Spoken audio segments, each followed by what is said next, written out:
গতকাল থেকেই দিমিত্রিয়স ডায়ামান্টাকোসকে নিয়ে আলোচনা চলছে। তিনি নাকি ইস্টবেঙ্গলে সই সেরে ফেলেছেন। আবার ট্রান্সফার মার্কেটে উঁকি মারলে দেখা যাবে এখনও 70% কথাবার্তা এগিয়েছে। অন্যদিকে আবার শোনা যাচ্ছে মুম্বাই সিটি এফসিও তাকে প্রস্তাব দিয়েছে। তার সঙ্গে নাকি 2 বছরের চুক্তি করতে চায় মুম্বাই। এর মধ্যে কোনো খবরেরই নিশ্চয়তা পাওয়া যায়নি। তাই জন্যই কি প্ল্যান বি তৈরি করছে ইস্টবেঙ্গল? সোমবার সকালে শোনা যাচ্ছে যে East Bengal coach Carlos Cuadrat club কর্তাদের যে তালিকা দিয়েছেন তার মধ্যে ডায়ামান্টাকোসের পাশাপাশি রয়েছেন ওড়িশা এফসির স্ট্রাইকার রয় কৃষ্ণাও। তিনি গত মরশুমে ডায়ামান্টাকোসের সমানই গোল করেছেন, কিন্তু ডায়ামান্টাকোস কম ম্যাচ খেলেছেন।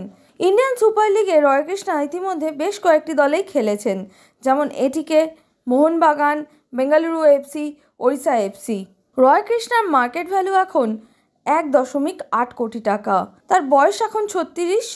ওড়িশার হয়ে তার অসাধারণ পারফরমেন্সের পর যে কোনো দলই তাকে নিতে চাইবে, কিন্তু রয় কৃষ্ণা চান কলকাতায় ফিরতে। সেক্ষেত্রে দ্বিতীয় স্ট্রাইকার হিসাবেও খেলতে দেখা যেতে পারে। তবে সত্যি কি রয় কৃষ্ণা আসবেন, সে তো সময় বলবে।